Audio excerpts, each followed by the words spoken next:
আপনি কি করে চিন্তা করেন যে সালাত ছেড়ে দিয়েছেন আর সিয়াম নিয়ে আপনি বসে আছেন? আপনি কি জানেন কিয়ামতের দিন প্রথম হিসাবটা কিসের হবে? ইবাদতের জগতে আপনি যত ইবাদত করেছেন ওই ইবাদতের মধ্যে প্রথম হিসাব হবে সালাতের।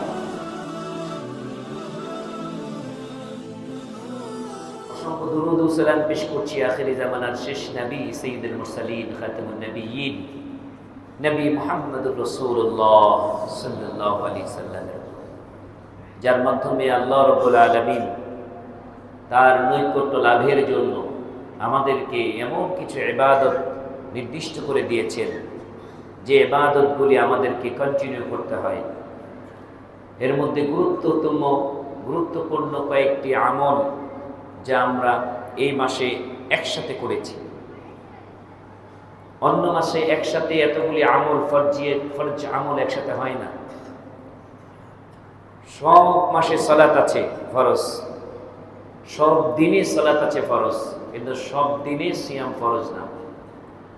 সব মাসে সালাত আছে ফরজ, কিন্তু সব মাসে যাকাত ফরজ হয় না। কিন্তু এই মাসে রমজান মাসে আমরা একদিকে সালাত 5 ওয়াক্ত সালাত পড়েছি, পাশাপাশি নফল সালাত পড়েছি, সিয়াম রেখেছি ফরজ সিয়াম, এবং আর গুরুত্বপূর্ণ দুইটি ফরজ। একটি হচ্ছে যাকাতুল ফিত্র, এটাও কিন্তু ফরজ ইবাদত। আরেকটি হচ্ছে যাকাত, একটা হচ্ছে মালের যাকাত, আরেকটা হচ্ছে জানের যাকাত। মালের যাকাত হচ্ছে যেটা যাকাত আমরা বলি, আর যাকাতুল ফিত্র এটা হচ্ছে জানের যাকাত। এজন্য একটা ছোট্ট শিশু বাচ্চাও যদি জন্মগ্রহণ করে আজকে, তার পক্ষ থেকে কি দিতে হবে? যাকাতুল ফিত্র দিতে হবে, কারণ এটা জান, এটা জান। আর যার মাল আছে সে দিবে যাকাত। তো এই যে আমরা যাকাত, সিয়াম, সালাত, যেগুলি ইসলামের 5টি স্তম্ভের অন্যতম স্তম্ভ, মধ্যে অন্যতম 3টি স্তম্ভ এই মাসে আমরা উদযাপন করছি আলহামদুলিল্লাহ। সামনে আছে হজ, তাহলে কমপ্লিট হয়ে যায়। হজের জন্য কিন্তু রমজানের পর থেকেই প্রস্তুতি নিতে হবে। এই জন্য রমজান, শাওয়াল, জিলহজ, জিলকদ মাসগুলি একদম ইবাদতের মৌসুম। তো আমরা যে ইবাদতের মাসটা আজকে কাটালাম, এই মাসের কাল মাগরিব থেকে আস্তে আস্তে এই মাসের ইবাদতগুলি কমে যাচ্ছে। গতকাল মাগরিবের সালাতের মাধ্যমে রমজান মাসের মাগরিব শেষ করলাম। আজকে যে মাগরিবের সালাত পড়ব এটা শাওয়াল মাসের, এটা রমজান মাসের মাগরিব না। গতকালকে এশার সালাত পড়লাম, এটা ছিল রমজান মাসের এশার সালাত। আজকে আর এশার সালাত রমজান মাসে পাবো না। আজকে ফজরের সালাত পড়লাম, রমজান মাসে শেষ হয়ে গেল। আজকে দিনের মধ্যে আর ফজরের সালাত নাই। আজকের জুমা এটা রমজানের শেষ জুমা, রমজান মাসে আর জুমা আর পাবো না। এবং আজকে আসরের সালাত দিয়ে ফরজ সালাত শেষ করব, এবং সর্বশেষ ইফতারটা যে গ্রহণ করব এটাও রমজান মাসে হবে না। ইফতার গ্রহণ হবে শাওয়াল মাসে, কারণ সূর্য ডোবার পরে হচ্ছে ইফতার। কাজেই আস্তে আস্তে রমজান মাসের বড় বড় ইবাদতগুলি আমাদের কাছ থেকে বিদায় নিল। এর মাধ্যমে যে ভাইয়েরা ইতিকাফে বসছেন, বোনেরা, এই ইতিকাফও মাগরিবের পরে তারা বাড়িতে চলে যাবে। রমজানকে বিদায় দিলাম, বিদায় নিচ্ছে। রমজান মাসে আমাদের ছেড়ে আমাদের আত্মীয় স্বজন অনেকে আমাদের কাছ থেকে রমজানের আগেই বিদায় নিয়ে নিয়েছে। যে মহান মনিব আমাকে আপনাকে এখন পর্যন্ত বাঁচিয়ে রেখেছেন, ইবাদত করার সুযোগ দিয়েছেন, সেই মহান মনিবের দরবারে আর একবার শুকরিয়া বলি আলহামদুলিল্লাহ। তা আমাদের ভুলে গেলে চলবে না। রমজান মাস নাই মানে ইবাদত শেষ তা না, কিন্তু রমজান মাসে একটা ইবাদত অতিরিক্ত ফরজ, তার নাম হচ্ছে সিয়াম। কিন্তু সিয়ামের চেয়ে তো গুরুত্বপূর্ণ একটা আমল, যেই ব্যাপারে আমি আজকে আলোচনা করব, সেই ইবাদতের নাম হচ্ছে সালাত। সিয়াম বৎসরে 1 মাস ফরজ, আর সালাত প্রতিদিন 5 ওয়াক্ত ফরজ। তাহলে কোনটার দাম বেশি, সিয়ামের না সালাতের? সালাতের গুরুত্ব বেশি। আমি আপনি যখন বলবো আমি আল্লাহকে ভয় করি, তখন আমার নাম হবে মুত্তাকি। আমি আপনার মুত্তাকি, কিন্তু মুত্তাকিনের বৈশিষ্ট্য কি এটা আমার আল্লাহ বলে দিয়েছেন। যারা বলবে আমি মুত্তাকি, আমি আল্লাহকে ভয় করে চলি, তাদের বৈশিষ্ট্য কি আমার আল্লাহ বলেন, আল্লাযীনা ইউমিনুনা বিল গায়বি ওয়া ইউকিমুনাস সালাতা ওয়া মিম্মা রাযাকনাহুম ইউনফিকুন। যারা মুত্তাকি হবে তাদের বৈশিষ্ট্য হচ্ছে 1 নম্বর, তারা আল্লাহকে না দেখে বিশ্বাস করবে, গায়বে বিশ্বাসী। এবং কে কে আল্লাহকে না দেখে বিশ্বাস করে, এটার প্রমাণ শুধুমাত্র একমাত্র একটা ইবাদত প্রথম আল্লাহ দিয়ে দিলেন, যে ইবাদতের মাধ্যমে প্রমাণ হবে এই লোকটা আল্লাহরে না দেখে বিশ্বাস করে। ওই ইবাদতের নাম হচ্ছে সালাত। কানাল্লাযীনা ইউমিনুনা বিল গায়ব ওয়া ইয়াকিমুনাস সালাহ। যারা আল্লাহকে বিশ্বাস করে তাদের প্রথম গুণটাই হচ্ছে কি, সালাত প্রতিষ্ঠা করা, সালাত কায়েম করা। এই জন্য ইসলামের 5টি স্তম্ভের সিরিয়াল মেনটেন করতে গিয়ে আমার নবী বলেন, বুনিয়াল ইসলাম আলা খামস। এই 5টি স্তম্ভ ইসলামের। 1 নম্বর হলো কালিমা শাহাদা। কালিমা শাহাদা যেদিন যেই মুহূর্তে থেকে উচ্চারণ করলাম, সেই মুহূর্ত থেকেই তোমার উপর সালাত ফরজ। আশহাদু আল্লা ইলাহা ইল্লাল্লাহু ওয়া আন্না মুহাম্মাদান আবদুহু ওয়া রাসূলুহু। এরপরে কি, ওয়া ইকামিস সালাত। এরপরেই কি, সালাত। এই সালাত যে শুরু হলো, এই সালাত মৃত্যুর আগ পর্যন্ত চলবে। মৃত্যুর আগ পর্যন্ত এর মাফ নাই। আমাকে বলেন তো, সিয়ামের মধ্যে অসুস্থ হলে পরে, সফরে থাকলে পরে সিয়াম না রাখলেও চলতো না চলতো? না রাখলেও চলতো।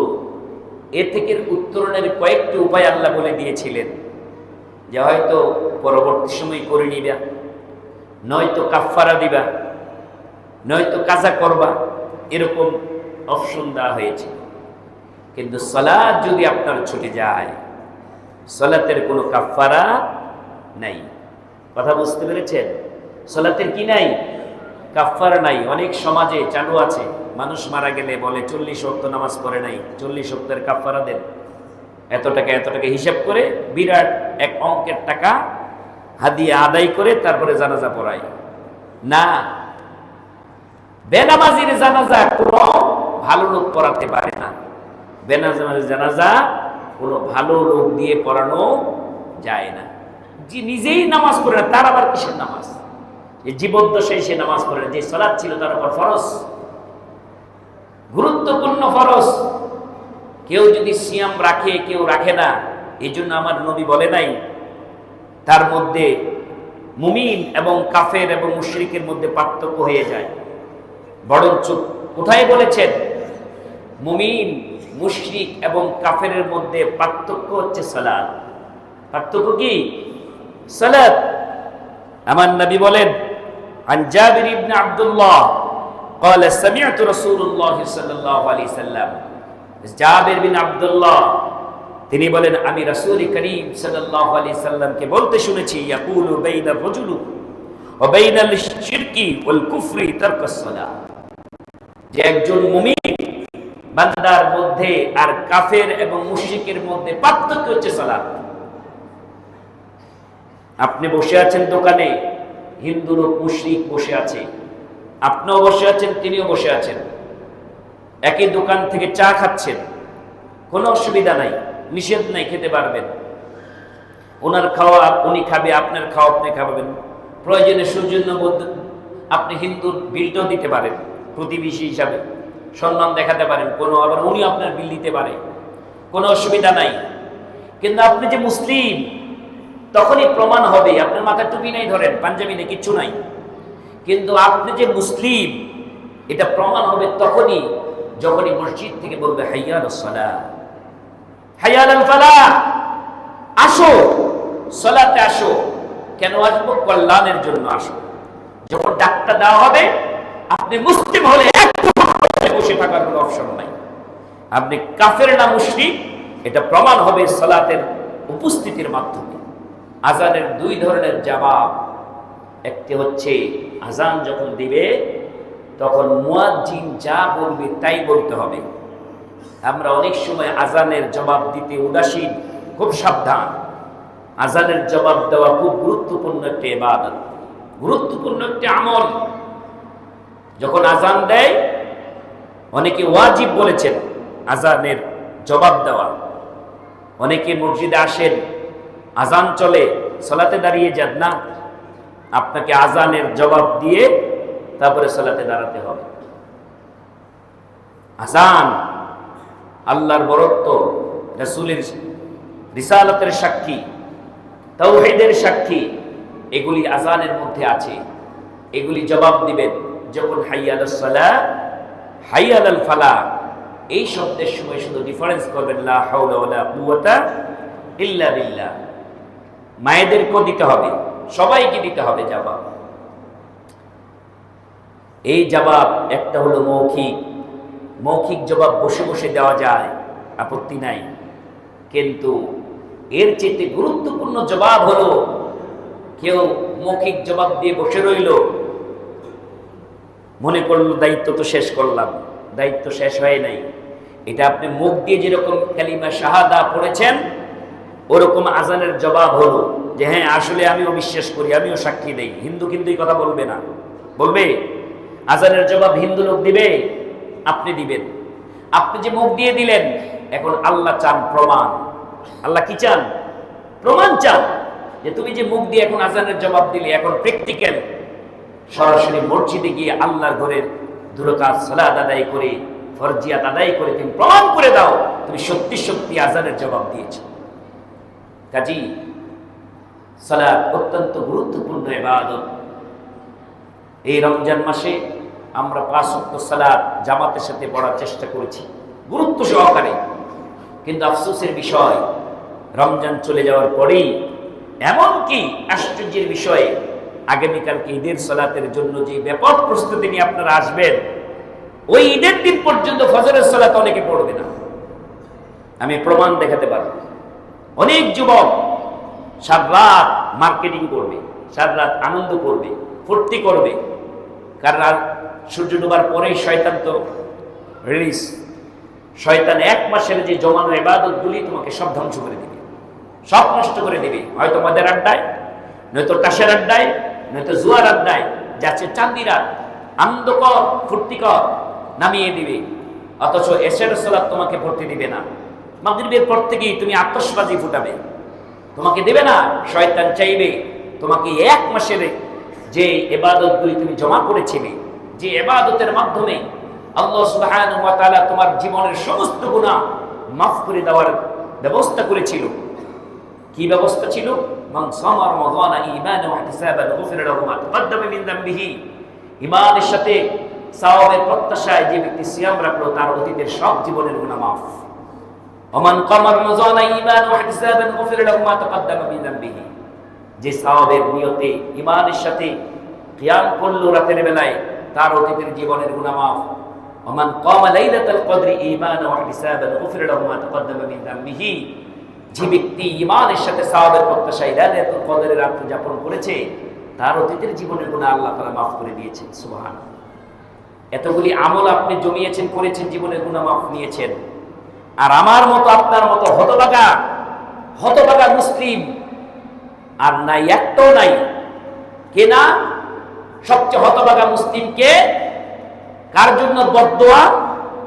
ওই মুসলিমের জন্য স্বয়ং নবী মুহাম্মদ সাল্লাল্লাহু আলাইহি সাল্লাম বদদোয়া করেছেন। আর আমিন বলেছেন স্বয়ং জিবরাইল আলাইহিস সালাম। খুতবায় দাঁড়িয়েছেন, 1 বার 2 বার 3 বার আমিন বললেন। ইয়া রাসূলুল্লাহ, বুঝলাম না হঠাৎ করে আপনি কার সাথে আমিন আমিন বললেন? তখন বলা হলো যে জিবরাইল সাল্লাম এসে আমাকে বলছে, হে নবী, আপনার নাম যদি কেউ শোনে তারপরে যদি আপনার উপর দুরূদ না পড়ে তাহলে সে ধ্বংস। আমি বলেছি আমিন। যে পিতামাতাকে পেল তাদের খিদমত করে জান্নাত লাভ করতে পারলো না তারা ধ্বংস, আমি বলেছি আমিন। আর যে রমজান মাস পেল পাওয়ার পরও তার জীবনের গুনাহ মাফ করাতে পারলো না সে ধ্বংস, আমি বলেছি আমিন। কাজী এতগুলি অপশন থাকার পরও দিনের বেলায় ছিল সিয়াম, রাতের বেলায় ছিল কিয়াম, বেজোর 5টি রাত ছিল লাইলাতুল কদর। এই কদর খোঁজার জন্য কতগুলি মানুষ ইতিকাফে বসে গেছে শুধু কদর খোঁজার জন্য। আর এই রাতগুলি পেলেই জীবনের ছোট্ট একটি মুহূর্তের মধ্যেও আমল হয়ে যায় লক্ষ লক্ষ গুণ বেশি, কোটি কোটি গুণ হয়ে যায়, হাজার হাজার গুণ বেড়ে যায়।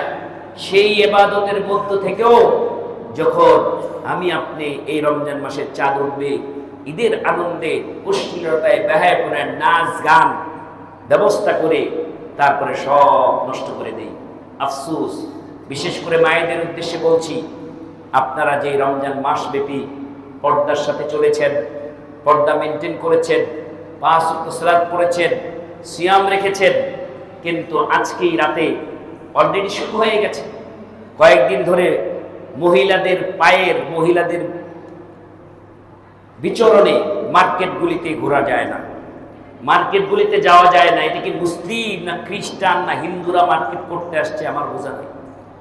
অনেক মহিলার সাক্ষাৎকার দেখেছি মিডিয়াতে এসছে, 10 লাখ 20 লাখ টাকা নাকি মার্কেট লাগে। দুবাই গেলে নাকি 20 লাখ টাকা 1 কোটি টাকার মার্কেটেও পড়ে। এই মহিলাদের পেশা কি আল্লাহ জানে, এত টাকা কোত্থেকে পায় আল্লাহ জানে। নাউজুবিল্লাহ। মানুষের যে কমেন্টস করেছে আশ্চর্য হয়ে গেছে, কত নেগেটিভ কমেন্টস করেছে যারা এই ধরনের বলেছে মিডিয়ার সামনে, আপা কি পরিমাণ মার্কেট করেছেন, আমার কোনো বাজেট নাই, দুবাই গেলে কয়েক কোটি টাকা লাগে। চিন্তা করা যায়? এগুলি মুসলিম নারী, একটা পুরুষ মাথার গাম পায়ে ফেলে কষ্ট করে উপার্জন করে খাওয়ায়, আর কিছু মহিলার এমন অবস্থা যে ঈদ, এটা কি ঈদ, এটা কি আল্লাহর পক্ষ থেকে যে নিয়ামত, ইবাদতের পরে যে আনন্দ উৎসব, সেই আনন্দ উৎসব না, এটা মনে হয় খরচের মহা উৎসব। একটা সুযোগ পেয়েছি, পুরুষকে জবাই করে তারপরে খরচ করো। মহিলাদের মনে হয় এরকম একটা মানসিকতা, যত বেশি খরচ করতে পারো, যত বেশি পোশাক পরতে পারো এই ঈদে তত বেশি সওয়াব। এরকম কোনো কথা আছে? নাই। অথচ সেই প্রতিযোগিতায় মহিলারা লেগে আছে। এজন্য বেড়াইদের মা বোনদেরকে বলছি, সাধ্যের মধ্যে যতটুকু, স্বামীর সাধ্যের মধ্যে যতটুকু আপনাকে দেয় খুশি থাকেন, খোটা দিয়েন না যে তোমার ঘরে এসে লাভ হলো কি, সব তো গেল, হ্যাঁ সব ঈদেই মাটি হয়ে গেছে, এরকম খোটা দিয়েন না। যা দেয় সন্তুষ্ট চিত্তে গ্রহণ করুন। স্বামীকে একটু শান্তি দেন, স্বামীকে একটু শান্তি দেন, আল্লাহ আপনাদের উপর দয়া করবে, রহম করবে। মায়েদেরকে বলছি, আপনারা যেরকম 5 ওয়াক্ত সালাত মসজিদে এসে পড়েছেন, রমজানের পরও আপনারা সালাত আপনারা পড়বেন, ছাড়বেন না। মহিলাদের জন্য সালাতের ছাড় আছে, কিন্তু পুরুষের জন্য ছাড় নাই। পুরুষ যদি অসুস্থ হয়, দাঁড়িয়ে না পড়তে পারলে বসে পড়বে, বসে না পড়তে পারলে শুয়ে পড়বে, শুয়েও যদি না পড়তে পারে কি করবে? ইশারায় পড়বে। তাও সালাত মাপ নাই, তাও কি নাই? সালাত মাপ নাই। জিহাদের ময়দান, যুদ্ধের ময়দান, সেই ময়দানে একদল সৈন্যবাহিনী পাহারা দিবে, আর একদল সালাত পড়বে, আর একদল কি সালাত পড়বে। যুদ্ধের ময়দানও সালাত মাপ নাই। কাজী হে যুবক, তোমাদেরকে বলছি, এই যুবক বয়সের ইবাদত তোমাদের জন্য অত্যন্ত মূল্যবান। যুবক বয়সে যারা ফরজ সালাতগুলি ঠিক মতন আদায় করবে, পাশাপাশি নফলগুলি পড়তে থাকবে, প্রতিদিন ফরজ সালাতের পাশাপাশি 10 থেকে 12 রাকাত নফল পড়া উচিত। নফল সালাতে তোমার ফরজের ঘাটতিগুলি পূরণ করবে। বৃদ্ধ বয়স যখন হয়ে যাবে, মাজা যখন আর সোজা করতে পারবে না, যখন এই সালাতগুলি তোমার সংক্ষিপ্ত হয়ে যাবে, ফরজ সালাত কোনো রকম পড়ো, নফল পড়ার আর মন চায় না, কুলাতে পারে না, তখন আল্লাহ রাব্বুল আলামিন ওই যে যৌবনকালে তুমি কষ্ট করেছিলে, যৌবনকালে তুমি সালাতের মধ্যে দীর্ঘ রুকু দিয়েছিলে, দীর্ঘ সিজদা দিয়েছিলে, তুমি নফল সালাতগুলি যত্নের সাথে পড়েছিলে, এই জন্য আল্লাহ রাব্বুল আলামিন দয়া করে শেষ বয়সে তোমার আমলনামার মধ্যে যৌবন বয়সের আমলনামা ঢুকিয়ে দিবে। সুবহানাল্লাহ। যৌবন বয়সে যেই রকম সময় দিয়েছিলে ওই সময়টা বৃদ্ধ বয়সে বোনাস হিসেবে পেয়ে যাবে, বোনাস হিসেবে। আর আমরা মনে করি না, এখন যুবক, এখন আনন্দ ফুর্তি করে নি, তারপরে বৃদ্ধ হলে শেষ বয়সে মসজিদে চলে যাব আল্লাহর রাস্তায়। না যুবক, তুমি যে চিন্তা করছো, তোমার মতো অনেক যুবক বয়সে চলে গেছে, বৃদ্ধ হওয়ার টাইম নাই। আল্লাহ যে কখন কাকে নিয়ে যাবে তোমার হিসাব করে দেখো। তোমার বন্ধু বান্ধব অনেকে নাই, চলে গেছে। যে বন্ধু বাইক নিয়ে 300 ফুটের মধ্যে বান্ধবী কিনে ঘুরতো, ওই বন্ধু নাই, মোটরসাইকেল অ্যাক্সিডেন্টে চলে গেছে। আর তুমি স্বপ্ন দেখছো বেঁচে থাকবে, স্বপ্ন পূর্ণ হবে না।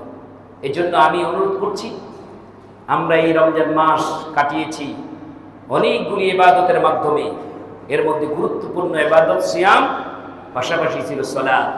অনেকে প্রশ্ন করেছেন, হুজুর অনেকে সিয়াম রাখে সালাত পড়ে না, তাদের সিয়াম হবে কিনা? এরকম মিডিয়াতে বিভিন্ন সময় প্রশ্ন সম্মুখীন হয়েছে। আপনি কি করে চিন্তা করেন যে সালাত ছেড়ে দিয়েছেন আর সিয়াম নিয়ে আপনি বসে আছেন? আপনি কি জানেন কিয়ামতের দিন প্রথম হিসাবটা কিসের হবে? ইবাদতের জগতে আপনি যত ইবাদত করেছেন, ওই ইবাদতের মধ্যে প্রথম হিসাব হবে সালাতের। প্রথম হিসাব কিসের? সালাতের। আল্লাহ ধরবেন, প্রত্যেকটা বান্দা বান্দিকে ধরবেন। আন আনাস রাদিয়াল্লাহু তাআলা আনহু قال قال رسول الله صلى الله عليه وسلم, হযরত আনাস রাদিয়াল্লাহু তাআলা বর্ণিত, তিনি বলেন রাসূল করিম সাল্লাল্লাহু আলাইহি সাল্লাম বলেছেন, আউয়ালু মা ইউহাসাবু বিহিল আবদু ইয়াউমাল কিয়ামা, কিয়ামতিস সালাতু, কিয়ামতের ময়দানে বান্দার প্রথম হিসাব হবে সালাতের। প্রথম কিসের? সালাতের হিসাব হবে। ফাইন সালাহতা লাহু সালাহু সাইরহু আমালিহি ওয়া ইন ফাসাদাত ফাসাদাত সাইরু আমালিহি। যার সালাতটা কবুল হয়ে যায়, যার সালাতগুলির মধ্যে কোনো হিসাবের মধ্যে কোনো গরমিল নাই, যার সালাতগুলি আল্লাহ কবুল করে নেবেন, সালাত কবুল হওয়া মানে অন্য যত ইবাদতের ত্রুটি আছে আল্লাহ এগুলি তাকাবেন না, সব কবুল করে নেবেন, ওগুলি দেখবেনই না। সালাত যদি ঠিক হয়ে যায়, অন্য ইবাদত তোমার আল্লাহ দেখবেই না, সব কবুল করে নেবেন। সুবহানাল্লাহ। আর যদি সালাতে ধরা খেয়ে যাও, সালাতের মধ্যে যদি ভেজাল হয়ে যায়, কোন সালাতের মধ্যে ভেজাল? আমার আল্লাহ বলেন এমন সালাতকারী, যেই সালাতকারীর জন্য ধ্বংস। আমার আল্লাহ রাব্বুল আলামিন বেনামাজির কে ধ্বংসের কামনা করে নাই, বেনামাজি ধ্বংস হবে এই কথা আমার আল্লাহ বলে নাই, বরঞ্চ কিছু নামাজি আছে তাদের জন্য ওয়াইল। তাদের জন্য কি? ওয়াইল, তাদের জন্য দুর্ভোগ। আমার আল্লাহ বলেন ফাওয়াইলুল লিল মুসাল্লিন, ফাওয়াইলুল লিল মুসাল্লিন আল্লাযীনা হুম আন সালাতিহিম সাহুন আল্লাযীনা হুম ইউরাউন। কত আশ্চর্যের বিষয়, কত সালাত আদায়কারী ধরা খেয়ে যাবে। মুসল্লি কাকে বলে? যে সালাত আদায় করে। ফাওয়াইলুল মুসাল্লিন, বেনামাজিকে মুসল্লি বলে না, যে নামাজ পড়ে তাকে মুসল্লি বলে। ফাওয়াইলুল লিল মুসাল্লিন, এমন অনেক মুসল্লি থাকবে। ফাওয়াইলুল লিল মুসাল্লিন আল্লাযীনা হুম আন সালাতিহিম সাহুন, সেই মুসল্লিদের জন্য দুর্ভোগ যারা সালাতের মধ্যে অলসতা করে, তারা সালাতের টাইম টেবিল গুনে না, নিজের মতো করে সালাত আদায় করে। আল্লাহ যে টাইম নির্ধারণ করলেন ওই টাইম মতো প্রত্যেক মসজিদে আজান হয় না ভাই? আজান হয়, ডাকা হয়, কিন্তু আমি আমার সুযোগ মতো আসি। আগে আমার কাজ, তারপর হলো আল্লাহর কাজ। উল্টো হয়ে গেছে না? আগে হওয়ার কি ছিল? আগে আল্লাহর কাজ, তারপরে হওয়া উচিত ছিল কি? আমার কাজ। আমার কাজের কারণে আল্লাহর কাজের লেন্দি হওয়া আল্লাহ বরদাস্ত করে না। যে আমার তোমার কোনো কাজের কারণে আমার কাজ তুমি লেন্দি করবা, দেরি করবা, এটা আল্লাহ পছন্দ করে। তোমার একটা কাজের জন্য আমার কাজটাকে তুমি অবহেলার চোখে দেখবা, কোন রকম খালি দৌড়, মসজিদ থেকে বের হতে পারলে যেরকম বাঁচে বেঁচে যায়, মসজিদে থাকতে ভালো লাগে না। কিছু মানুষ ইচ্ছে করে পিছনে বসে, সামনের কাতারে আসতে চায় না, ভয়ে আতঙ্কে থাকে। হাইরে, সামনে গেলে 10 মিনিট পিছনে করে যান, বের হইতে পারবে না। এরকম আতঙ্কগ্রস্ত মুসল্লি আছে না নাই? আপনি জোর করবেন যে ভাই সামনে আসো, না না না মুরব্বী আপনি যান, কিন্তু বাসের সিটটা যদি খালি পায়, জীবনে আপনার করবেন আপনি বসেন, ও আগে বসবে। কিন্তু নামাজের কাতারে আপনাকে বসতে দিবেন, আপনি বসেন, আপনি মুরব্বী মানুষ। এত সম্মান, এত ইজ্জত। বাটপার, ফার্স্ট ক্লাস বাটপার, ইচ্ছে করে যা পিছনে বসে। আল্লাহ নবী বলেছেন সামনের কাতারে বসার যে সওয়াব, এটা যদি মানুষ জানতো তাহলে লটারি দিত। কি দিত? লটারি দিত। আজকে যদি ঘোষণা হতো বেড়াইট থেকে, মাহফুজ সাহেব যদি ঘোষণা দিতেন যে বেড়াইদের আজকে জুমার দিনে যে সামনের কাতারে বসবে 1 লাখ টাকা করে পাবে, দেখতেন পারাবারি কারিগর। তখন লটারি দিতে হইতো যে সামনের কাতারে এত লোক তো ধরা যাবে না, লটারি দেই, যে নাম উঠবে সে সামনে কাতারে বসবে, তাইলে 1 লাখ টাকা পাবে। অথচ আল্লাহর নবী বলেছেন সামনের কাতার হচ্ছে ফেরেশতাদের কাতার। সুবহানাল্লাহ, ফেরেশতাদের কাতারের সমতুল্য। ফেরেশতারা সামনের কাতারে বলে, যাদের কোনো গুনাহ নাই, যাদের কোনো পাপ নাই, যাদের কথা আল্লাহ শোনেন, দোয়া করলে কবুল হয়ে যায়, এরকম ফেরেশতাদের কাতার হচ্ছে সামনের কাতার। অথচ আমি আমনে পিছনে বসি কেন? তাড়াতাড়ি কিভাবে মসজিদ থেকে বের হতে পারি। আমাকে বলেন, এই বেড়াইদের বাজারের জায়গার দাম বেশি না মসজিদের জায়গার দাম বেশি? টাকার হিসাব করতে বলি নেই আপনাকে। আপনি মনে মনে কি কয় হুজুরে, বাজারের দাম তো বেশি, বাজারের ভিটার দাম মার্কেটের চাইতে ওখানে বেশি।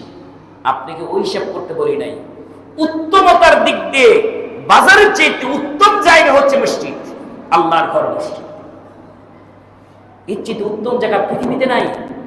যেই জায়গার নাম হচ্ছে সেজদার জায়গা, যেই সেজদার মূল্য আকাশ জমিনের যা কিছু আছে সব এক পাল্লায়, আর আমার আপনার একটা সেজদা এক পাল্লায়, সেজদার ওজন বেড়ে যাবে। সুবহানাল্লাহ। আল্লাহর কাছে বান্দার সবচেয়ে কাছে চলে যায় যখন বান্দা সেজদায় চলে যায়, সবচেয়ে কাছে যখন বান্দা সেজদায় চলে যায়। এজন্য ফরজ সালাতের পাশাপাশি কিছু নফল সালাত আমরা পড়ব। এই নফল সালাতগুলি আমরা বাদ দিব না, কারণ আল্লাহর নৈকট্য লাভের জন্য। আর যে নফল সালাতগুলি পড়ব, চেষ্টা করব কন্টিনিউ করার জন্য। চেষ্টা করব কি? কন্টিনিউ করার জন্য। ছোট্ট আমল 2 রাকাত বাছাই করে নেন আপনি। 2 রাকাত আপনি নিয়ত করে আজ থেকে জিন্দেগিতে কোনোদিন মসজিদে যখন ঢুকবো, জামাত শুরু যদি না হয়, অন্তত 2 রাকাত সালাত না পড়ে বসবো না। নিয়ত করেন। আরেকটা নিয়ত করেন, নয়তো যতবার ওযু করব ততবার 2 রাকাত সালাত, যত কঠিনই হোক, বাড়িতে হোক বাজারে হোক, যখনই ওযু করব তখনই কয় রাকাত? 2 রাকাত। কারণ বেলাল রাদিয়াল্লাহু তাআলা আনহুর পায়ের আওয়াজ নবী মুহাম্মদ সাল্লাল্লাহু আলাইহি সাল্লাম শুনলেন জান্নাতে। কোথায়? জান্নাতে শুনলেন। কে যায়, কে কার আওয়াজ, পাওয়ার আওয়াজ শোনা যায়? জিবরাইল সাল্লাম বললেন এটা হলো বেলালের পায়ের আওয়াজ। সুবহানাল্লাহ। বেলাল তখন দুনিয়ায়, আর নবী তখন জান্নাতে, মেরাজের রাতে। আওয়াজ শুনলেন, পৃথিবীর এসে জিজ্ঞেস করেন, ও বেলাল, তোমার পায়ের আওয়াজের শব্দ আমি জান্নাতে শুনে এসেছি, তুমি কি এমন আমল করো যে আমলের কারণে আল্লাহ রাব্বুল আলামিন আমাকে সরাসরি তোমার পায়ের আওয়াজ শুনিয়েছেন, আমার আগে আগে হেঁটে যাচ্ছ? বেলাল বলছি, ইয়া রাসূলুল্লাহ, আমার তেমন আমলের কথা মনে পড়ে না, তবে ছোট্ট একটা আমল আমি কখনো ছেড়ে দেই নাই। আমি যতবার ওযু করেছি ততবার 2 রাকাত সালাত আদায় করেছি। সুবহানাল্লাহ। আল্লাহ নবী বলেন, হ্যাঁ, এটাই তোমার জান্নাতে যাওয়ার ওসিলা হয়ে গেছে। সুবহানাল্লাহ। কাজে আজকে থেকে নিয়ত করেন। মায়েদেরকে বলছি, এর সালাতের নাম হচ্ছে তাহিয়াতুল ওযু। ওযুর 2 রাকাত সালাত কন্টিনিউ করবেন, চেষ্টা করবেন কোনো দিন যেন বাদ না যায়। তারপরে মসজিদে দাখিলুল মসজিদ, যখনই কোনো মসজিদে ঢুকবেন, বসার আগেই কয় রাকাত? 2 রাকাত পড়বেন। আর আল্লাহর কাছে চাওয়ার পাওয়ার সবচেয়ে সুন্দর মাধ্যম হচ্ছে সালাত। এর চেয়ে উত্তম দোয়ার মাধ্যম আর পৃথিবীতে নাই। কে বলেছেন? স্বয়ং আল্লাহ বলেছেন। আমার আল্লাহ বলেন, ইয়া আইয়ুহাল্লাযীনা আমানুস্তাঈনু বিস-সাবরি ওয়াস-সালাহ। ও ঈমানদাররা, তোমরা শোনো, আমার কাছে চাও, তাহলে দুইটা জিনিস মাধ্যম হিসেবে ধরে নাও। একটি হচ্ছে সবর, আর একটা হচ্ছে সালাত। সবর করো, সবর করো, আমি তোমাকে দেব, আমি তোমাকে নিরাশ করব না, কিন্তু ধৈর্য ধরো। এক গাছ থেকে আম খেতে হলো 5 বছর লাগে, 2 বছর লাগে। কাঁঠাল খেতে হলো সময় লাগে। গাছ লাগিয়ে সাথে সাথে খাওয়া যায় না। সবর করো, সবর করো। আল্লাহ সবর শিক্ষা দিচ্ছেন। কাজী আল্লাহর কাছে চাইবা, চাওয়ার সাথে সাথে পাইবা এমনটি না। সবর করতে হবে, ধৈর্য ধারণ করতে হবে, আর চেষ্টা চালিয়ে যেতে হবে, নিরাশ হও না। তবে এই চেষ্টা হচ্ছে সবরের পাশাপাশি এর একটা আমল তুমি চালিয়ে যাও, এর নাম হচ্ছে সালাত। সালাত কন্টিনিউ করো। প্রতিদিন আল্লাহর কাছে কিছু চাও, তাহলে প্রতিদিন গভীর রাতে উঠে জায় নামাজ বিছিয়ে উযু করে 2 রাকাতের সালাতের নিয়ত করো। ওই 2 রাকাতের সালাতের নাম হচ্ছে সালাতুল হাজত। সালাতুল হাজত, প্রয়োজনের সালাত। যেই তোমার জীবনে যা কিছু প্রয়োজন মিটিয়ে দিবেন কে? আমার আল্লাহ। সালাতের মাধ্যমে চাও। ওযু করো সুন্দর করে, রুকু করো, সিজদা করে, তোমার সহজ সূরাগুলি তুমি যে দিয়ে পারো করো।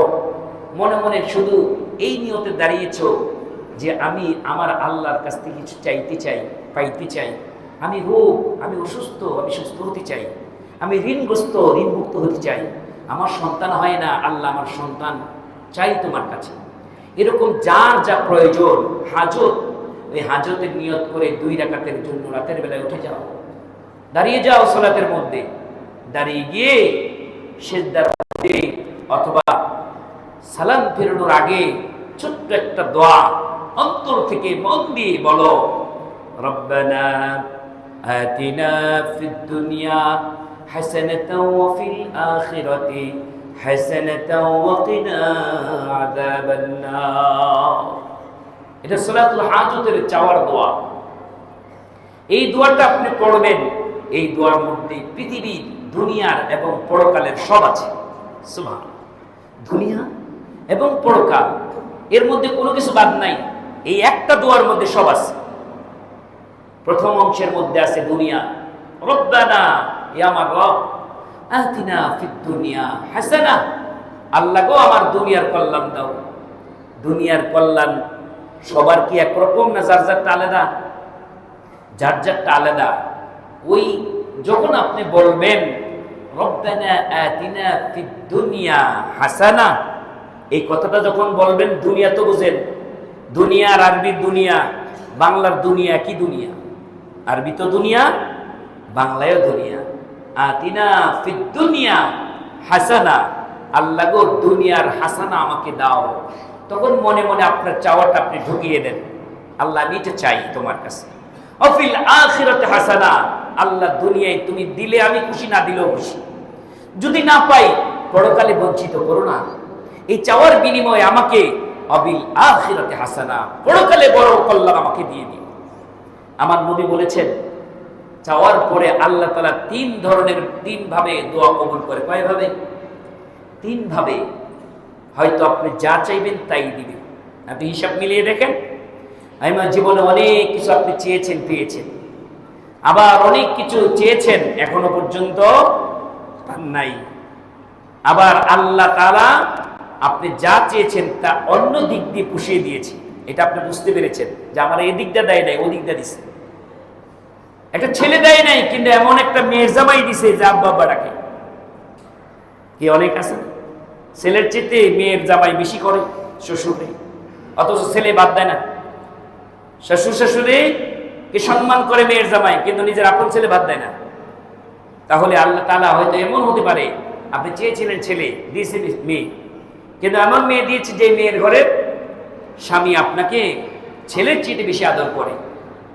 তাহলে বুঝতে পারবেন যে এই চাওয়াটা আল্লাহ তাআলা এইভাবে দিয়েছেন। আর যদি মনে করেন যে না আমার কিছুই কবুল হয় নাই, নিরাশ হইেন না। অফিল আখিরাতে হাসানা, আমার নবী বলেন কিয়ামতের দিন এই দোয়া বিফলে যাবে না, কিছু না কিছু দিয়ে তোমার বসাই দিবে। দোয়া ছাড়বেন না, দোয়া করতেই থাকবেন। আফিল আখিরাতি হাসানা, আমার আল্লাহ তাআলা বলেন, তোমরা কি জানো পরকালের সবচেয়ে বড় কল্যাণ কি? সেটা তোমাদেরকে শিখিয়ে দেই। তোমরা বলো কিনা আযাবান্নার, আল্লাহ আমার জাহান্নামের আগুন থেকে বাঁচাও, জাহান্নামের আগুন থেকে বাঁচাও। দুইটা জায়গায় আছে, একটা জাহান্নাম আর একটা কি জান্নাত। দেখেন আল্লাহর আমাকে আপনাকে কি সুন্দর দোয়া শিখালেন। আল্লাহ বলেন নাই জান্নাত চাও, বলেছেন জাহান্নাম থেকে মুক্তি চাও। জাহান্নাম থেকে যদি আমি তোমাকে মুক্ত করে দেই, আমি অটোমেটিক তোমাকে জান্নাত দিয়ে দিব। সুবহানাল্লাহ, সুবহানাল্লাহ। কাজে আমার ভাইয়েরা, 5 ওয়াক্ত সালাতের পাশাপাশি এই নফল সালাতগুলি পড়বেন। আরেকটা সালাত, সেই সালাতের নাম হচ্ছে সালাতুত তাওবা। আমি আপনি জীবনে হিসাব মিলাতে দেখবেন অনেক সালাত ত্যাগ করেছি, অনেক সিয়াম ছেড়ে দিয়েছি, আল্লাহর হক নষ্ট করেছি। যদি মনে হয় যে না, এই জিন্দেগিতে যত সালাত ছেড়ে দিয়েছি এগুলি ফরজ ছিল, এই জীবনে যত সিয়াম ছিল ফরজ ছিল, আল্লাহ গো এখন থেকে জীবনে আর কোনোদিন তোমার ফরজ সালাত ফরজ সিয়াম আমি ছাড়বো না গো আল্লাহ। এই জন্য তোমার কাছে আমি তওবা করব। কি করব? আমি তোমার কাছে তওবা করব জীবনের অতীতের গুনাহ মাফের জন্য। অনেকে আমাদের কাছ থেকে জানতে চায়, হুজুর উমরি কাজা কিভাবে করব? জীবনে অনেক সালাত পড়ি নাই, উমরি কাজা পড়ার নিয়ম কি? মনে রাখবেন, উমরি কাজার কোনো বিধান ইসলামে নাই। ওমর মানে জীবন, জীবনের কাজা, যা কাজা হয়েছে এগুলির জন্য পাপী হয়েছেন, তওবা করলে আল্লাহ মাফ করে দিবেন। শুধু মাফ করবেন না, আল্লাহর এত দয়া, যত ভুল করেছেন তওবা করার কারণে ভুলগুলিকে আল্লাহ সওয়াব দিয়ে পরিপূর্ণ করে দিবেন। এজন্য আজকেই রাতে দাঁড়িয়ে যান, যেই সালাতের নাম হচ্ছে সালাতুত তাওবা। আজকেই দাঁড়িয়ে যান সালাতের মাধ্যমে। আপনি 2 রাকাত সালাত পড়েন, সালাতের শেষে অথবা সিজদার মধ্যে গিয়ে বলেন আস্তাগফিরুল্লাহাল্লাযী লা ইলাহা ইল্লা হুয়াল হাইয়ুল কাইয়্যুম ওয়া আতুবু ইলাইহি। ছোট্ট দোয়া আস্তাগফিরুল্লাহ, এটা পারেন তো আপনারা? আস্তাগফিরুল্লাহ পারেন তো? এটুকু খালি বলেন না, লম্বা দোয়া যদি না পারেন অন্তত বলেন আস্তাগফিরুল্লাহ। কয়েকবার বলেন, 100 বার বলেন, 1000 বার বলেন। সালাম ফিরানোর আগে আস্তাগফিরুল্লাহ, আস্তাগফিরুল্লাহ, আস্তাগফিরুল্লাহ। আল্লাহ তোমার কাছে মাফ চাই, তোমার কাছে ক্ষমা চাই। আস্তাগফিরুল্লাহাল্লাযী লা ইলাহা ইল্লা হু, সেই আল্লাহর কাছে আমি ক্ষমা চাই যিনি ছাড়া আর কোনো ইলাহ নাই, মাবুদ নাই, সত্যিকারের কোনো উপাস্য নাই। লা ইলাহা ইল্লা আনতা আস্তাগফিরুল্লাহাল্লাযী লা ইলাহা ইল্লা হুয়াল হাইয়ুল কাইয়্যুম। তিনি চিরঞ্জীব, চিরস্থায়ী। এই আল্লাহর গুণবাচক নাম বলে বলেন ওয়া আতুবু ইলাইহি, আল্লাহ তোমার কাছে তওবা করি, তোমার কাছে আমি ক্ষমা চাই, তোমার কাছে আমি ওয়াদা করলাম জীবনে আর কোনোদিন সালাত ছেড়ে দিব না, জীবনে আর কোনোদিন সিয়াম ছেড়ে দিব না। ফরজ সালাত আল্লাহ আমি ছাড়বো না। আপনার নফল কম হতে পারে, নফল সালাত জোহরের সময় 4 রাকাত, প্রথমে শেষে 2 রাকাত, কোনো কারণে যদি আপনি না পড়েন আল্লাহ আপনাকে ধরবে না। কিন্তু 4 রাকাত ফরজ অন্তত পড়ে নিন ভাই। 4 রাকাত ফরজের ব্যাপারে কোনো অলসতা কইরেন না, এটা আপনাদের কাছে পায়ে ধরে বলছি।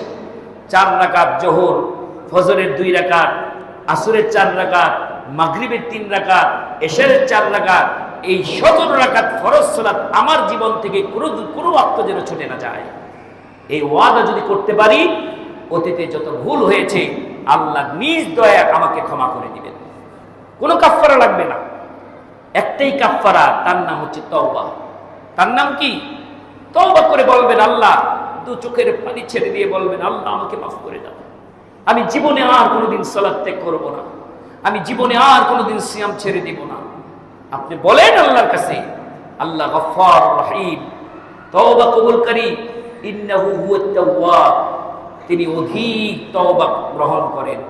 বারবার বললো আল্লাহ বিরক্ত হন না। মানুষের কাছে চাইলে 1 বার 2 বার চাইলে বিরক্ত হয়ে যায়, কিন্তু আল্লাহর কাছে আপনি যতবার চাইবেন ততবার আল্লাহ বেশি খুশি হয়। চাওয়াতে খুশি, না চাওয়াতে বেজার কে? আল্লাহ। চাওয়াতে খুশি, না চাওয়াতে বেজার আল্লাহ। আর মানুষ চাওয়াতে বেজার, না চাওয়াতে খুশি। এই হচ্ছে আমার আল্লাহ আর মানুষের মধ্যে পার্থক্য।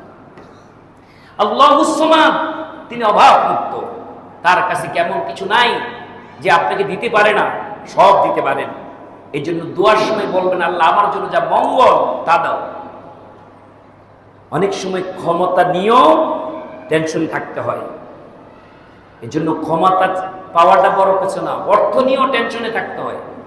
অর্থ অনর্থের মূল হতে পারে, ক্ষমতা আপনার জাহান্নামে যাওয়ার কারণ হতে পারে, বিদ্যা বুদ্ধি আপনার জাহান্নামে যাওয়ার কারণ হতে পারে।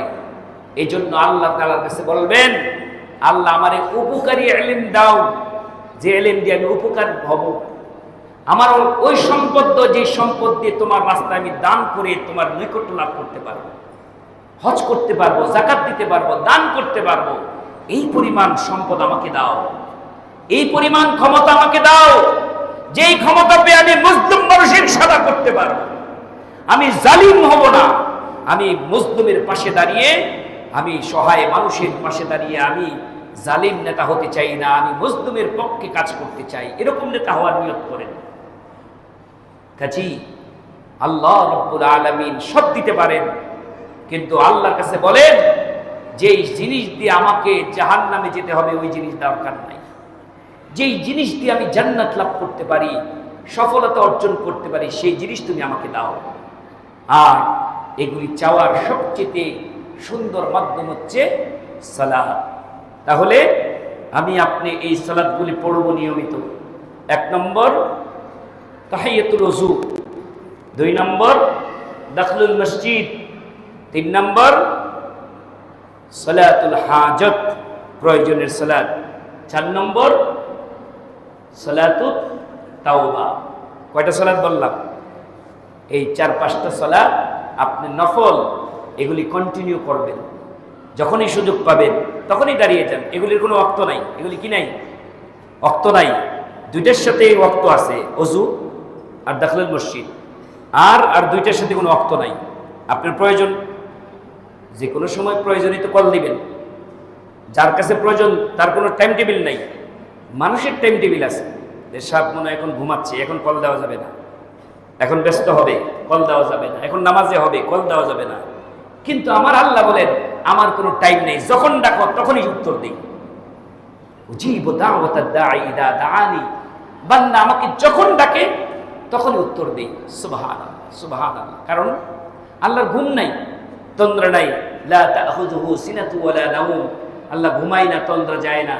এই জন্য 5 ওয়াক্ত সালাতের মাধ্যমে আল্লাহর ফরজকৃত বিধান মেনে চলব, আর নফলের মাধ্যমে আমার আপনার জীবনের চাহিদা পূরণের জন্য বিভিন্ন সালাত আমরা মনোযোগী হব।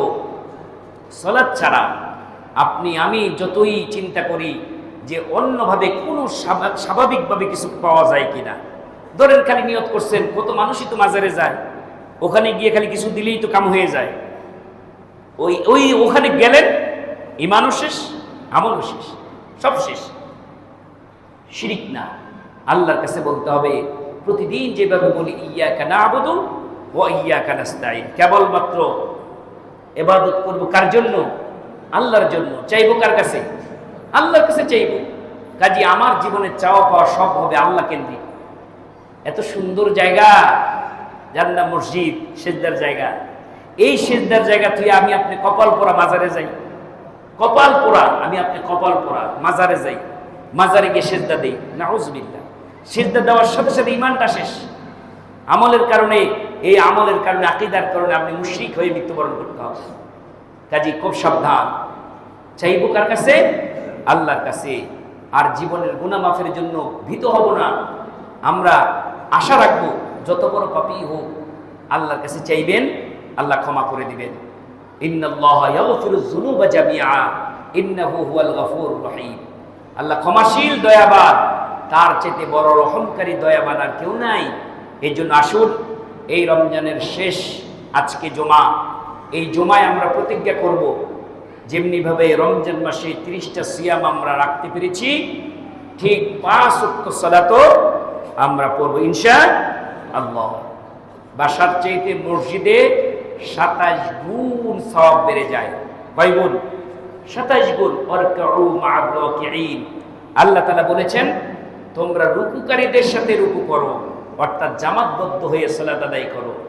বাড়িতে পারতপক্ষে কোনো বড় ধরনের কোনো কিছু না হলে বাড়িতে পড়ব না, আমরা মসজিদে জামাতের সাথে সালাত আদায় করব ইনশাআল্লাহ। কাজী আমাদের লক্ষ্য উদ্দেশ্য থাকবে আল্লাহ পাওয়া। কাকে পাওয়া? আল্লাহ পাওয়া। সমাজে কে দেখলো কে দেখলো না, কে আপনাকে নামাজি বললো কে বললো না, কে সালাম দিল কে দিল না, এই গুলি গোনার টাইম নাই। আপনি চিন্তা করবেন আল্লাহ আমার উপর 5 ওয়াক্ত সালাত ফরজ করেছে, আমাকে যেতে হবেই।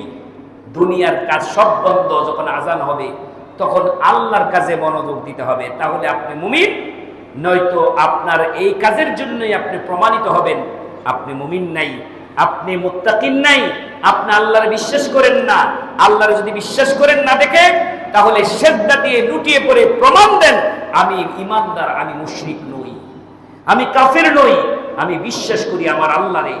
এই জন্য সেজদায় দিয়ে প্রতিদিন প্রমাণ দিতে হবে আল্লাহর কাছে।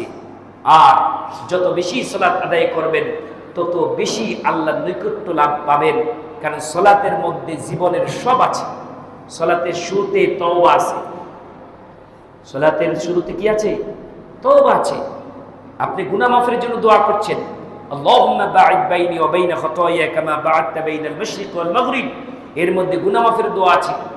আবার শেষেও আপনি সালাম ফিরানোর আগে আল্লাহর কাছে গুনাহ মাফের দোয়া করছেন, আল্লাহুম্মা ইন্নী যালামতু নাফসি যুলমান কাসীরা ওয়া লা ইয়াগফিরুয যুনুবা ইল্লা আনতা ফাগফিরলি মাগফিরাতাম মিন ইনদিকা ওয়ারহামনি ইন্নাকা আনতাল গফুরুর রহিম। কত সুন্দর দোয়া আল্লাহ নবী শিখালেন। দোয়া তো আমরা পড়ে বুঝি না, বুঝে পড়ি না, এই জন্য আবেগ আসে না। সালাতের শেষে আপনি পড়বেন, আল্লাহুম্মা ইন্নী যালামতু নাফসি যুলমান কাসীরা, আল্লাহ গো আমি নফসের উপর, এই মনটার উপর অনেক জুলুম করেছি, মনটার উপর অনেক জুলুম করেছি। কি মনের উপর জুলুম করেছেন? মানে মন যা চাই তাই করেছেন, আল্লাহ যা চাই তা করেন নাই। এর নাম হচ্ছে মনের উপর জুলুম করা। নাফসান যুলমান কাসীরা ওয়া লা ইয়াগফিরুয যুনুবা ইল্লা আনতা, তুমি ছাড়া ক্ষমা করার আর কেউ নাই। ফাগফিরলি, আমাকে মাফ করে দাও, মাগফিরাতাম মিন ইনদিকা, তোমার কাছে যে মাগফিরাতের ভান্ডার আছে সেই মাগফিরাতের ভান্ডার থেকে আমাকে ক্ষমা করে দাও।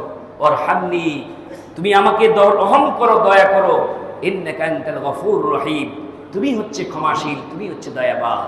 এভাবে করে সালাত শেষ করেন প্রতিদিন, দেখবেন আমার আপনার জীবনের পাপ। নবী বলেছেন, জিজ্ঞেস করেছেন, তোমাদের বাড়ির সামনে দিয়ে যদি একটা পুকুর যায়, ওই পুকুরের মধ্যে যদি তোমরা 5 বার, নদীর মধ্যে যদি 5 বার গোসল করো, হাল ইয়াবকি মিন দারুনিহি শাইউন, তোমাদের শরীরের মধ্যে কি কোনো ময়লা থাকবে? সাহাবীরা বললেন, লা, না ইয়া রাসূলুল্লাহ, আমাদের গায়ে কোনো ময়লা থাকবে না। কয়বার গোসল করলে? 5 বার গোসল করলে কোনো শরীরে ময়লা থাকার কথা?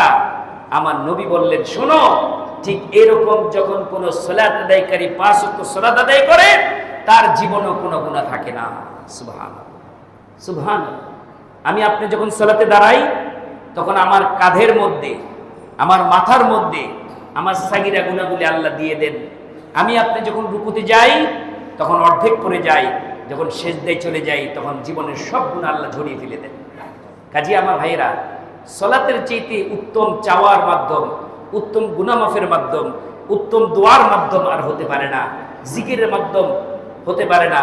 আমার আল্লাহ বলেছেন, হ্যাঁ, ওয়ালা যিকরুল্লাহি আকবার, সবচেয়ে বড় জিকিরের নাম হচ্ছে সালাত। সবচেয়ে বড় জিকিরের নাম কি? সালাত। আপনি জিকির করতে চান, তাহলে সালাতে দাঁড়িয়ে যান, এটা জিকির, সবচেয়ে বড় জিকির। কাজে আল্লাহ রাব্বুল আলামিন আমাদেরকে 5 ওয়াক্ত সালাত জামাতের সাথে করার তৌফিক দান করুন। এখন আসেন, আমরা একদম শেষ পর্যায়ে চলে এসেছি। আগামী কালকেই হচ্ছে ঈদুল ফিতর। এখনো সময়টা আমার জানা নেই কয়টায় জামাত হবে, তবে আকাশের অবস্থায় বোঝা যাচ্ছে যদি বৃষ্টি থাকে তাহলে মসজিদেই হবে, আর যদি বৃষ্টি না থাকে তাহলে আমরা মাঠে পড়ব ইনশাআল্লাহ। এখন মাগরিবের পরে তো তারাবির সালাত নাই, মাগরিবের পরে এবং এই মুহূর্তে আমার আপনার সবচেয়ে ইম্পর্টেন্ট কাজ কি? সবচেয়ে ইম্পর্টেন্ট কাজ হলো যারা ফিতরা আদায় করেন নাই এখনো, তারা প্রত্যেকে ফিতরা আদায় করতে হবে, নয়তো সিয়াম কবুল হবে না। সিয়াম কবুলের জন্য, সিয়ামের মধ্যে ভুল ত্রুটি থাকার জন্য আপনাকে অবশ্যই ফিতরা আদায় করতে হবে। একটু দ্বিমুখী মাসালার কারণে অনেক মানুষ ফিতরা আদায় থেকে বিরত থাকে। হানাফি ভাইদের মাসালা হচ্ছে 7.5 ভরি স্বর্ণ, 52 ভরি রূপার পরিমাণ টাকা যদি কারো কাছে থাকে সে ফিতরা দিবে, আর এর চেয়ে কম হলে সে ফিতরা দিবে না। এটা হলো যাকাতের নেশাব ভাই। এটা কিসের নেশাব? যাকাতের। এটা হলো মালের নেশাব, আর ফিতরা হলো জানের নেশাব। জান, যার জান আছে সেই ফিতরা দিতে হবে। আজকে জন্মগ্রহণ করলে ওই শিশুর পক্ষ থেকে ফিতরা দিতে হবে। কাজী একদম কতটুকু না হলে ফিতরা দেওয়া লাগবে না, সেই পরিমাণটা হলো একজন মানুষের যদি একদিনের 3 বেলার খাবারের মতো কোনো খাবার না থাকে, আর তার অধীনে যতগুলি লোক আছে, ছেলে মেয়ে স্ত্রী, এদের পক্ষ থেকে এক্সট্রা পরিমাণ খাদ্য দেওয়ার মতো সামর্থ্য নাই, 3 বেলা খাবারও নাই, আর কি নাই, প্রত্যেকের পক্ষ থেকে এক্সট্রা পরিমাণ খাদ্য 2.5 কেজি চাল দেওয়ার মতো এবিলিটি নাই, তার ফিতরা দেওয়া লাগবে না। আচ্ছা আমাকে বলেন, এরকম মানুষ বাংলাদেশে আছে? আমার মনে হয় না। অন্তত ফকিরের ঘরও 3 বেলা খাবার আছে। কি একটা ফকিরের ঘরও কি 3 বেলা খাবার আছে? কারণ যখন বৃষ্টি বাদল শুরু হয়, ভিক্ষা করতে পারে না, তারা খায় না, কিছু খাবার জমায় রাখে, বিপদে আপদে যেন খেতে পারে। কাজী এরপরও যদি এরকম পরিস্থিতি হয়ে যায়, তার জন্য ফিতরা লাগবে না। এছাড়া প্রত্যেকটা মানুষের পক্ষ থেকে, অনেকে প্রশ্ন করেছেন, হুজুর যারা সিয়াম রাখে নাই তাদের কি ফিতরা দিতে হবে? ধরেন একজন খুব অসুস্থ, অসুস্থতার কারণে তিনি কি দিয়েছেন? ফিদিয়া দিয়েছেন, ওই যে মিসকিনকে খাদ্য দিয়ে দিয়েছেন। এখন উনি তো রোজাই রাখে নাই, তো ওনার রোজা কবুল হওয়ার জন্য আবার কিসের জন্য লাগবে ফিতরা? লাগবে কেন? ওনাকেও ফিতরা দিতে হবে। কারণ কি? কারণ আল্লাহ নবী বলেছেন প্রত্যেকটা মুসলিমের পক্ষ থেকে ফিতরা দিতে হবে, চাই সিয়াম রাখুক আর না রাখুক, মুসলিম হলেই তাকে ফিতরা দিতে হবে। আপনি যদি মুসলিম হন তাহলে আপনার পক্ষ থেকে ফিতরা আদায় করতে হবে। ওই বাচ্চাদের পক্ষ থেকে ফিতরা আদায় করা হয় কারণ বাচ্চাটা মুসলিম হিসেবে জন্মগ্রহণ করেছে, এই জন্য ফিতরা এর উপর জন্মগ্রহণ করেছে, এই জন্য এর নাম হয়েছে ফিতরা। এবং এই উপলক্ষেই আমরা কালকে ঈদুল ফিতরের সালাত আদায় করব। যারা ফিতরা দেয় নাই তাদের ঈদুল ফিতর নাই। কিসের আনন্দ? কারণ তুআমাতুল মাসাকিন, ফিতরার উদ্দেশ্য 2টা, একটা সিয়ামকে সংশোধন করবে, আর একটা কি গরিব মানুষের মুখে খাবার তুলে দিবে। কেউ খাবে কেউ খাবে না, তা হবে না তা হবে না, এটা হলো ইসলামের স্লোগান। সবাই খেতে হবে, সবার বাড়িতে খাবার থাকতে হবে। কাজী এটা হলো 1 নম্বর কাজ। ঈদের জামাতে যাওয়ার আগেই আমাকে আপনাকে এটা দিয়ে দিতে হবে। 2 নম্বর কাজ কি? সূর্য ডোবার সাথে সাথে আমি আপনি, যেহেতু সূর্য ডোবার সাথে সাথে 30টা পূর্ণ হয়ে গেল, এরপরে ঈদগাহে যাওয়ার আগ পর্যন্ত তাকবীর বলবেন। ওই যে ঈদের দিন সকালে বাড়ি থেকে না, আজকে সন্ধ্যার পর থেকেই বাজারে হাটে ঘাটে যেখানে যার সাথে দেখা হবে, একটা পড়বেন তাকবীর, আরেকটা পড়বেন দোয়া। তাকবীর কি? আল্লাহু আকবার, আল্লাহু আকবার, লা ইলাহা ইল্লাল্লাহু ওয়াল্লাহু আকবার, আল্লাহু আকবার ওয়ালিল্লাহিল হামদ। আবার ভালো করে শুনুন, আল্লাহু আকবার, আল্লাহু আকবার, লা ইলাহা ইল্লাল্লাহু ওয়াল্লাহ, এখানে ওয়াল্লাহ বলবেন, আল্লাহু আকবার, আল্লাহু আকবার ওয়ালিল্লাহিল হামদ। এইভাবে তাকবীর পড়তে থাকবেন। নারীরা আস্তে, পুরুষেরা জোরে জোরে পড়বেন। এটা ওই ঈদের দিনের আশার আমল না, এটা এখন থেকেই। তারপরে যার সাথে দেখা হবে, তাকাব্বালাল্লাহু মিন্না ওয়া মিনকুম, তাকাব্বালাল্লাহু মিন্না অমিনকুম, আল্লাহ আমাদের পক্ষ থেকে যতগুলি আমল আমরা করলাম এগুলি তুমি কবুল করে নাও। এই দোয়াটা একজন অন্যজনের সাথে দেখা হলেই করবেন। আর ঈদ মুবারক এটা আমাদের প্রচলিত একটা নিয়ম, এটা বলতেও পারেন, বললে যে গুনাহ হবে এমনটি না। যদি এটাকে সুন্নত মনে করেন, ঈদ মুবারক বলা সুন্নত, তাহলে বেদাত হবে। কিন্তু এটা কালচার হিসাবে ঈদ মুবারক বলতে পারেন। কিন্তু আসল দোয়া কি? তাকাব্বালাল্লাহু মিন্না ওয়া মিনকুম। এইটা হলো ঈদের দিনের দোয়া, আমরা বেশি বেশি আমল করব। আর কালকে ঈদগাহে যাওয়ার আগে কিছু মুখে দিয়ে যাবেন, কিছু খেয়ে যাবেন, সাধ্যমতো জামা কাপড়, পরিষ্কার জামা কাপড় পরবেন, গোসল করবেন। যে রাস্তা দিয়ে আসবেন যাওয়ার সময় অন্য রাস্তা দিয়ে যাবেন, এবং মনোযোগ সহকারে খুতবা শুনবেন। খুতবা শেষ না হলে যাবেন না। খুতবা শেষ হলে খুতবার মধ্যে দোয়া হবে, দোয়ায় আমিন আমিন বলে শরীক হয়ে তারপরে যাবেন। কারণ রাসূল করিম সাল্লাল্লাহু আলাইহি সাল্লাম এই খুতবার দোয়াটা এত ইম্পর্টেন্ট বলেছেন যে নারীদেরকে বলেছেন তোমাদের কাপড় না থাকলে কাপড় ধার করে, এমনকি হায়েজ নেফাস অবস্থায় হলো ঈদের দিন জামাতের সাথে দোয়ায় শরীক হওয়ার জন্য আসবে। এই দোয়া কোন দোয়া? ওই খুতবার সময় যে দোয়া পড়া হয়, ওই দোয়াই এত ইম্পর্টেন্ট, এই দোয়া কবুল হয়। এই জন্য মায়েদেরকে বলবো আপনারা কালকে এভাবে প্রস্তুতি নিয়ে চলে আসবেন ইনশাআল্লাহ। অন্য সালাতে আপনার জন্য ফরজ না, কিন্তু ওয়াজিব। অনেক ইমাম বলেছেন যে ঈদের দিন জামাতে মেয়েদেরকে অংশগ্রহণ করা ওয়াজিব। এজন্য মায়েদেরকে বলবো সকাল সকাল প্রস্তুতি নিয়ে নেবেন, আপনারা চলে আসবেন। মাঠে হলে নাপাক অবস্থায় আসবেন, আর যদি মসজিদে হয় তাহলে নাপাক অবস্থায় আসা দরকার নাই, পবিত্র অবস্থায় আসবেন। আল্লাহ রাব্বুল আলামিন বুঝিয়ে আমল করার তৌফিক দান করুন।